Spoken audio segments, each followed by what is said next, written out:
Welcome everybody to Brighten-Up-Sunshine, where every day is a new beginning. Today we're going to talk about fiat money. It's quite amazing that fiat money is actually very similar to a vampire. We're also going to talk about how to escape its grip before it sucks you dry. And again, I want to welcome you guys, where every day here on Brighten-Up-Sunshine, we believe is a new beginning. So today we're going to dive deep into the world of fiat money and why it behaves like a vampire. It drains you of wealth, freedom, and security without you even realizing it. We're going to take a look at history and fiat collapses, how people actually survive, and what really is behind the current trend of celebrities and big corporations buying farmland and real estate. Plus, I'm hopeful to give you some actionable steps on how you can protect yourself from inevitable collapse of fiat money, which would be the US dollar currently, especially if you have some money you might want to be investing. Just some things that history has proved that other people did. Now, again, this is just a disclaimer. This is just a random person on YouTube. So I'm not giving you financial personalized advice, just a look at history. So let's dive in. Part 1. Fiat money is the vampire you don't even see. It's like a vampire because it allures at first, providing the illusion of wealth and prosperity. But behind the scenes, it sucks the lifeblood out of the financial security that people could have.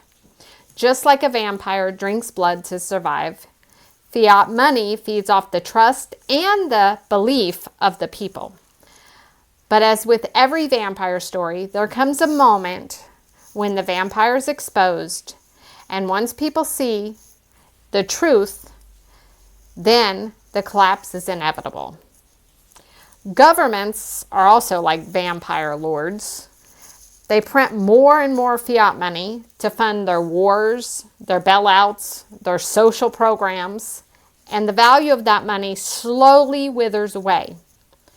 The purchasing power is the key that you have to focus in on. Once that purchasing power evaporates, inflation skyrockets, and before you know it, your savings is drained, leaving you vulnerable. Now, the purchasing power is what will a dollar buy you today versus what will a dollar buy you in 5 years or a month, etc. So when I say a purchasing power, that's what I'm talking about. Let's look at the history of fiat collapses and who survived. Fiat currency collapses have happened over 20 times or more throughout history. And they always lead to the same result. Those who are unprepared lose everything. And those who have hard assets thrive.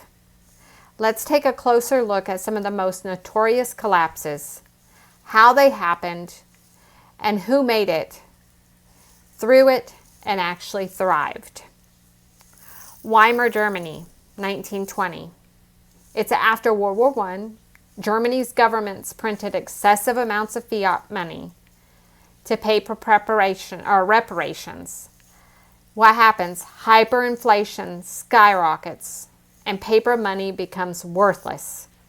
People actually needed wheelbarrows full of cash to buy bread. In fact, some actually burned their money because it was worthless, and the actual wood to burn would have cost more than just burning the money.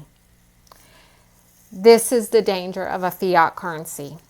And when I say fiat currency, I mean something that's only backed by the full faith of the people that's using it. And once that faith of the government that's issuing the fiat currency crumbles, the currency itself crumbles. That's why when currency is backed by gold or silver or hard assets, then it's not a fiat currency. It's not just dependent on the people's faith.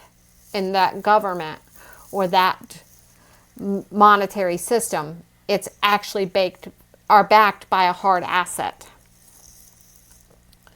Those who actually owned gold and real estate maintained their wealth. People with foreign currencies or tangible assets were able to barter for goods and services. Take a look at Zimbabwe, 2000. What happened? Zimbabwe prints money recklessly to pay off debts and fund government projects. Inflation hits about 89.76 trillion% per month. Who survived? Farmers with land, debt-free. Those who traded at that time in US dollars or other currencies. And people with gold and foreign assets did the best. What about Venezuela? 2010, what happens? Venezuela's government printed excessive amounts of their currency, causing hyperinflation. That becomes worthless, and the people were forced to use dollars again, a foreign currency to them, and barter goods. Who survived? People with access to gold, US dollars, or essential goods like food, fuel. Those people with hard assets or bartering assets were much better off. Like land, they were able to actually sustain themselves. What about Yugoslavia, 1990? What happens there? Well, the central bank prints massive amounts of fiat. Do you see this pattern? And it results in what? Hyperinflation and the collapse of their currency, the dinar. Who survived? People who owned foreign currency again, gold and real estate. They survived, and not only did some of them survive, but some of them thrived. While those who were reliant on that currency that collapsed or hyperinflated lost everything. Take a look at the Roman Empire, 3rd century. What happens there? Can we guess? There's a theme here. The Roman Empire debased its currency by reducing the amount of silver in its coins. Guess what? That sounds like the US coin base, right? Like, how many of you know that we don't have the silver in the coins like we used to in the 1960s or 50s? In fact, if you've got some pennies that are older that have the more copper in it, and you can look up the dates on this, then those are actually worth more than the penny that it's worth. So they debased their coins. And this led to massive inflation and the collapse of the economy. Who survived? Those who owned land and precious metals. Again, were able to preserve their wealth as the empire fell. So let's take a look at a few more examples of the fiat collapses. How about France, 1790? It collapsed due to overprinting. China, the Ming dynasty. Fiat collapse caused the overproduction of paper money. Argentina, 1980. The peso hyperinflated and wiped out savings. Russia, 1990. The ruble devaluation. Greece, 1940. It was after World War II. What about Mexico and their peso crisis in 1990? Hungary, 1940. There's a common thread in all these collapses. Those who held the hard assets, the foreign currencies, or the commodities survived, and some even prospered.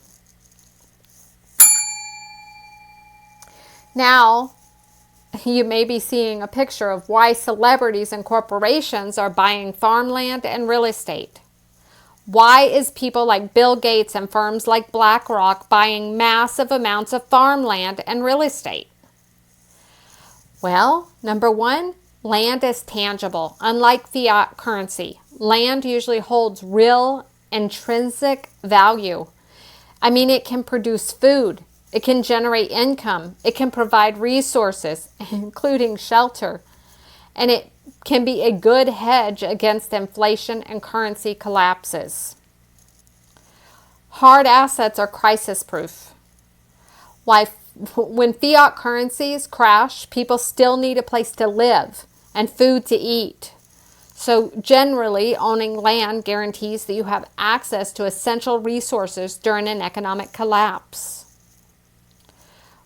Control of resources. Those who control land and real estate usually have a say or a seat at the table of controlling the future and how the new economy will be set up. In a collapse, economy, food, water, and shelter become the most valuable assets. Again, in a collapsed economy, you want to be thinking food, water, shelter become most valuable assets. Owning farmland or rental properties ensure you have leverage when the dollar crashes. BlackRock, for example, is heavily invested in rental properties. And I wonder, does it have anything to do with, are they positioning themselves if the fiat system collapses? Because if it does, will real estate be king? History doesn't always repeat, they say, but it often rhymes. Part 5. What happens to your property in a collapse? Well, if you own land or real estate and the system collapses, your property is generally safe as long as you don't owe any debts on it or excessive property taxes. And that's the harsh truth. No wonder they're not just going in debt for these, or I've heard a lot of stories where right after the C word went through and a lot of lockdowns happened, that BlackRock was actually bidding and overbidding people cash for property. Cash for property. So that is the trick. Property is generally safe as long as you do not owe debts on it or excessive property taxes. See, debts become traps. If you still owe on a mortgage or back taxes, guess what happens? The government or the bank can seize your property, even during a crisis, even during a crash. So, the only thing I can think of would be common sense. Pay off as much debt as possible now while your money still holds any value. And don't go into debt. Don't get trapped in the fiat nightmare. Property taxes. Let's talk about that. If a government cannot raise funds through traditional means, it may mean they raise property taxes. And what have we been seeing lately? Lots of people having their property taxes raised because they say the value of your home went up. Well, I wonder why the value of your home went up if BlackRock is overbidding on properties. History shows that those who cannot pay these taxes risk losing their land. So again, the safest way to protect your property is by keeping it free and clear of debt.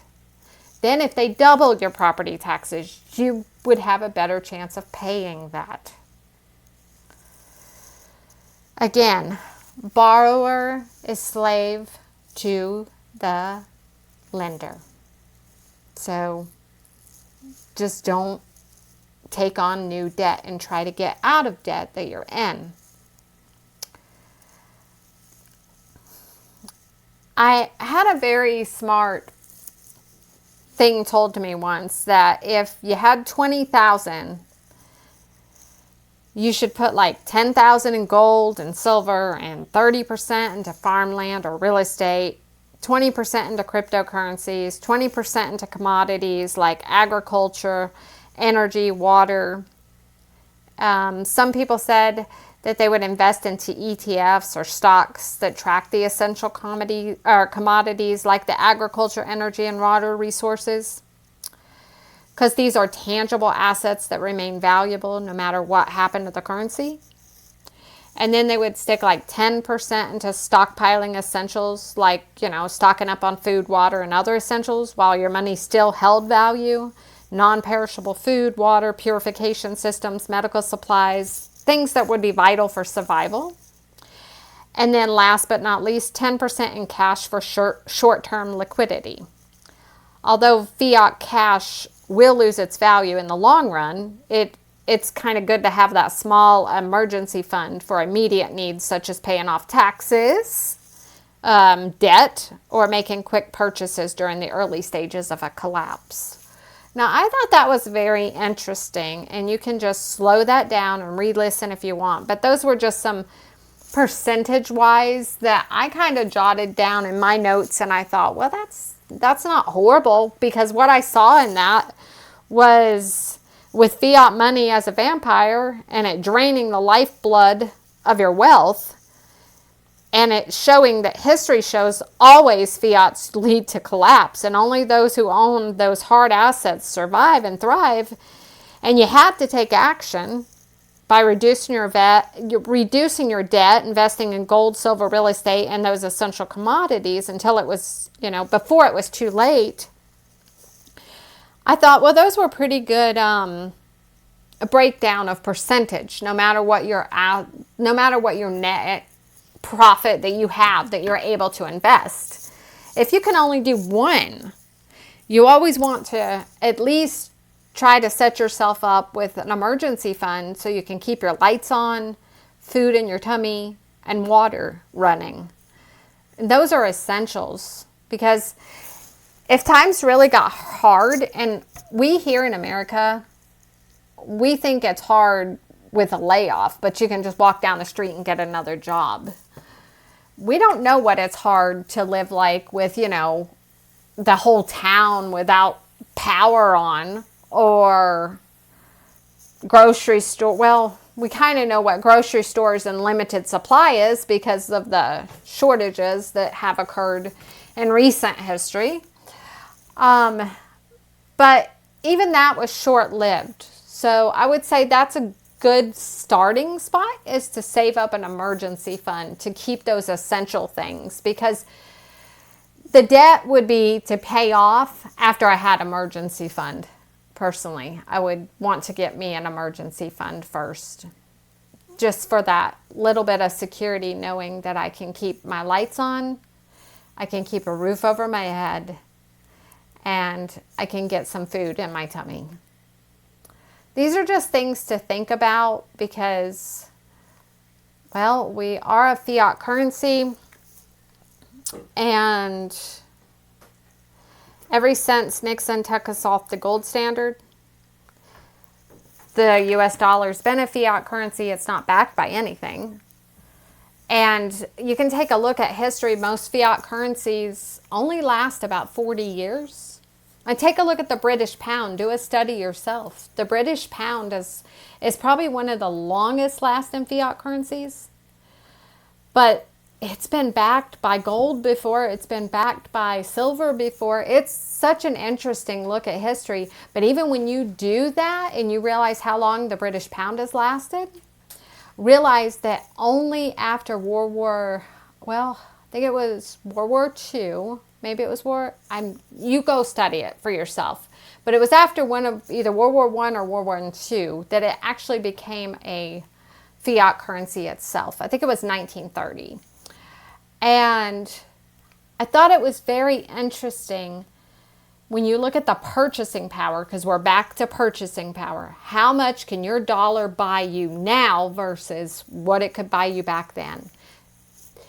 Some scholars, and people way more smarter than me on this, have said the British pound has lost 99% of its purchasing power. Now that is interesting.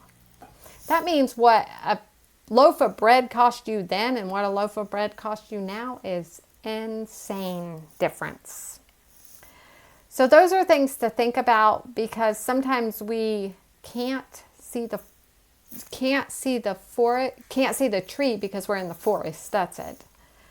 So just bringing awareness to this, taking a look at some history of fiat currencies, and just thinking about how did the people who have lived through it, not just talking heads or people random like me on this channel talking about it, but people who've actually lived through it. And there seemed to be a common theme, and it was those hard assets, the gold and the silver to preserve the wealth, and the land. And so hopefully this helps you guys, at least get you thinking there, because we should be proactive, not fearful, but bold and strong and courageous, because we are a tough people and we can make it through.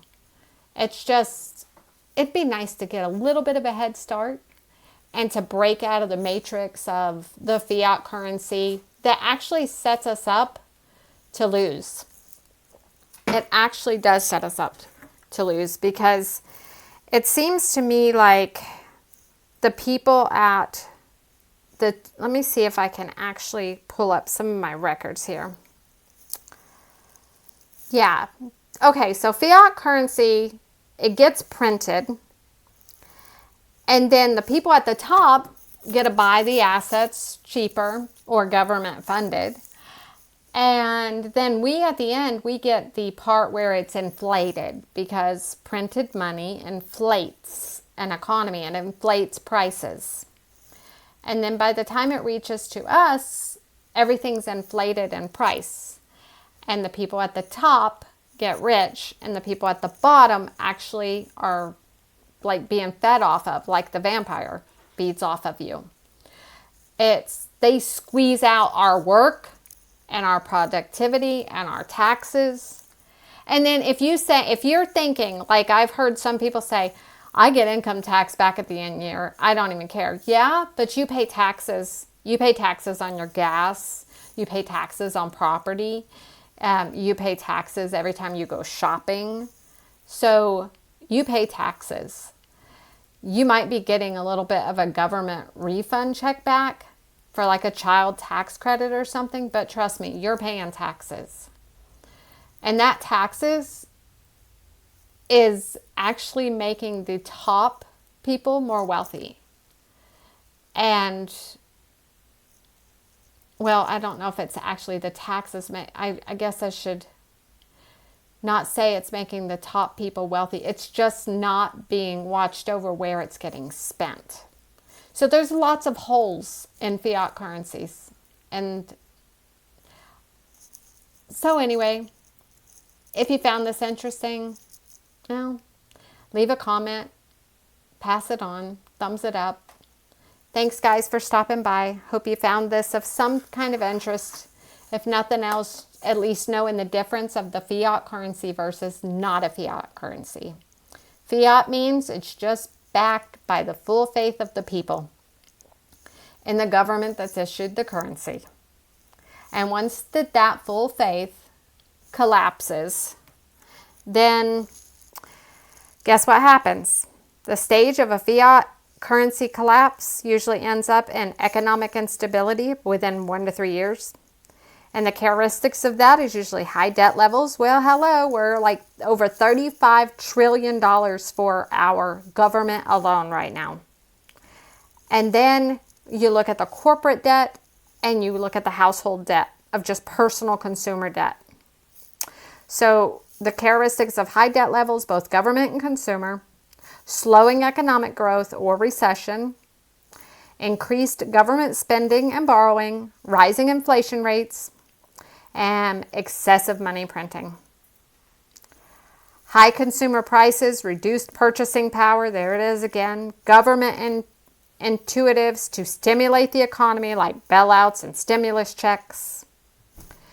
And what is the second stage of a collapsing currency? Well, loss of confidence, usually 6 months to 2 years historically.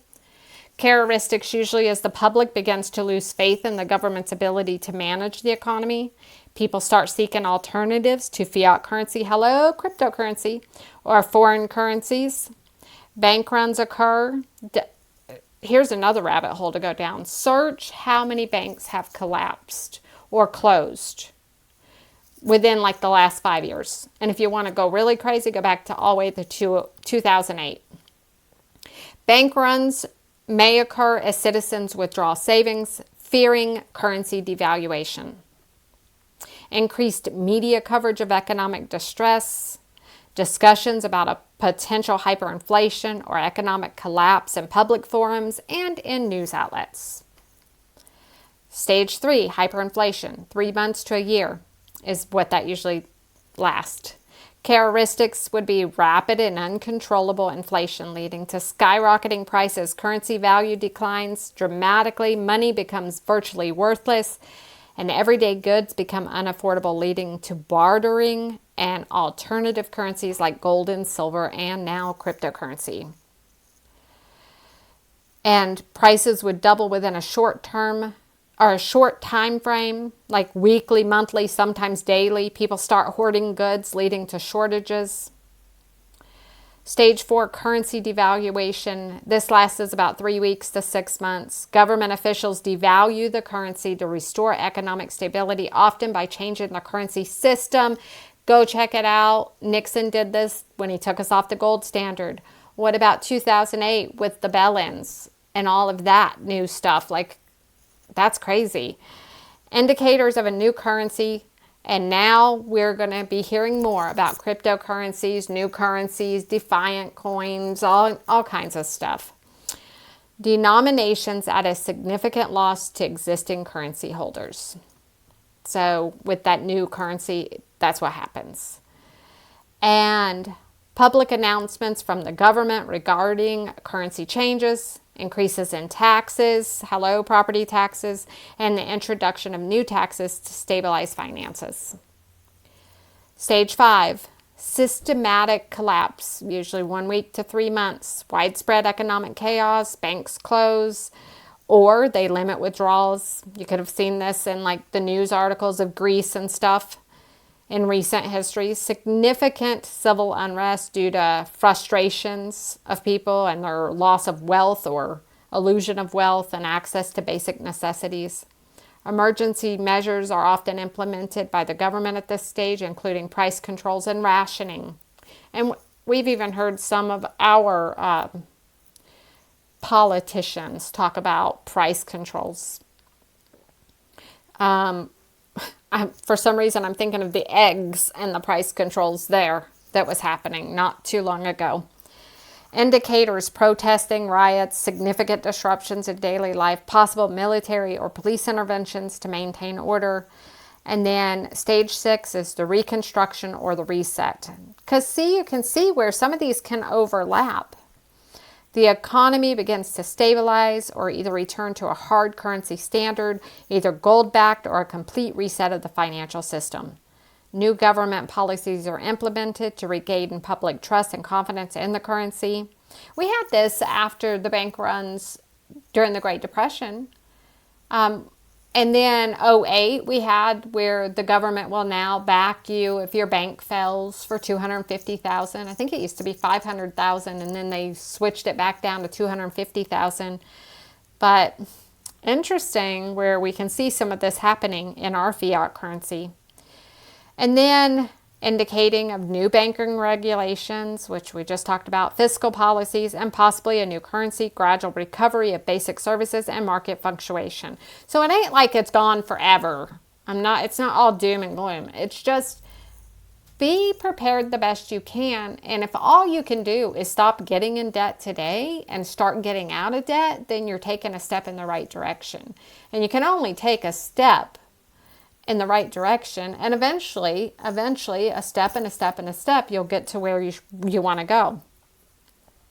But the time frames for each stage that we're talking about significantly vary based on external factors such as the global economy conditions, government actions, public responses. But understanding these stages, understanding these stages can actually help you to take proactive steps to protect your assets, if you have any, or gather some assets, and prepare for economic uncertainty.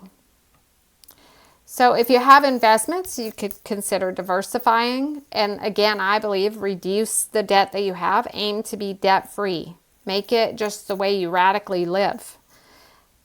And minimize financial obligations, stockpile essentials, and stay informed. So again, hopefully this helped you. If you guys have any comments to help anyone else any further, or if you just want to chat about it a little bit, then let's go ahead and drop that comment below. I'll talk to you guys in the next video.